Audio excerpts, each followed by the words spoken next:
បាទសួស្តីôngពូវិញបាទថ្ងៃនេះថ្ងៃសម្រាប់ក៏ពិតមែនមិនតែកូនរបស់ខ្ញុំនៅពេលនេះកំពុងតែធ្វើការ chef ទាំងពីរនាក់កំពុងតែត្រៀមហើយបាទថ្ងៃនេះខ្ញុំនៅធ្វើអាហារពេលព្រឹកគឺមាន2មុខបងប្អូនទាំងនេះបាទដើម្បីឲ្យ chef គាត់បាទគាត់ពិនិត្យមើលថាតើមិនដូចម្សិលមិញអត់មានដូចម្សិលមិញអត់ chef អត់ទេណាសុភាពមិនដែរអត់ខ្លោចទៀតទេបាទគឺថាគាត់រសជាតិចាំមើលរសជាតិបាទchef រៀងដាក់បាទទៅហឹងដែរបាទមិនធម្មតាបាទ chef ទី1ថាមិនយ៉ាងណាយ៉ាងណីទេខ្ញុំមើលទៅមុខបបោះហ្មងរសជាតិមិនដែរបាទឆ្ងាញ់អត់ទៅបាទទី1គឺអត់ខ្លោចទេទី2គឺរសជាតិថាឆ្ងាញ់ទឹកទឹកទៀវអូខេហើយ chef ទី1បានធ្វើការលក់ហើយឥឡូវចាំមើលមុខហូបទី2បាទ chef ទី1សូមបន្តមុខហូបទី2ទីមើលបាទមុខហូបទី2គេហៅមុខហូបណែblue bala blue គឺត្រីប្រឡាក់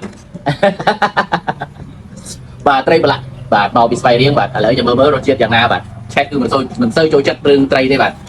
រៀងទឹកមុខរៀងយ៉ាមកទេបាទអេអូបាទមិនសូវជាឆ្ងាញ់ទេបាទរកណាដែលឆ្ងាញ់រសជាតិក្តៅមើលបាទដោយសារតែប្រហែលជាចំអិនទុកយូរពេកចឹងការប្រើប្រាស់ចំអិនតាំងពីម៉ោង5អញ្ចឹងឥឡូវម៉ោង7យើងប្រហែលជាអាចនឹងរសជាតិមិនសូវជាគាត់ចូលចិត្តបាទចឹងទទួលបាន good ឬក៏មិនសូវ good 5លើ10ជិះដែរខ្ញុំអូខេឥឡូវមើលត្រឡប់មកដល់ chef ទី2វិញម្ដង chef ទី2តែងតែបាយអស់2ចានអូខេតាឥឡូវ chef ទី2សូមភ្លក់មុខម្ហូបណាមួយឥឡូវអូខេបាទត្រីប្រឡាក់ពីស្វាយរៀងបាទឥឡូវសាកភ្លក់មើលទៅ chef គឺការភ្លក់មើលបាទរសជាតិលើកនេះខ្លោចទេ chef អត់ខ្លោចទេហើយរសជាតិមិនដែរគឺរសជាតិប្រៃលេងប្រៃល្មមហ៎អូខេអាចទូយកបានណា chef ណា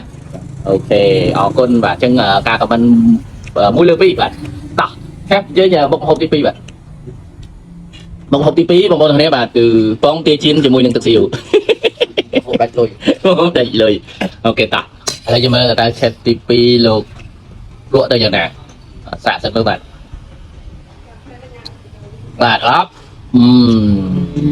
មិនដែរអូងក់ក្បាលបាទសាកសមជាមុខដាច់លុយមែនបាទសាកសមជាមុខដាច់លុយពិតមែនបាទអស្ចារ្យណាស់ចាំបងប្អូនទាំងអស់គ្នានេះហើយជាកិច្ចការងារពេលព្រឹករបស់ខ្ញុំហើយនឹងកូនបាទ2មុខក្នុងមួយថ្ងៃពេលព្រឹកអាហារពេលព្រឹកសម្រាប់គាត់ទៅរៀនចឹងជូនពរបងប្អូនទាំងអស់គ្នាសូមឲ្យសុខភាពល្អសំណាងល្អទាំងអស់គ្នាសុខភាពអង្គគ្រូសាអរគុណបាយ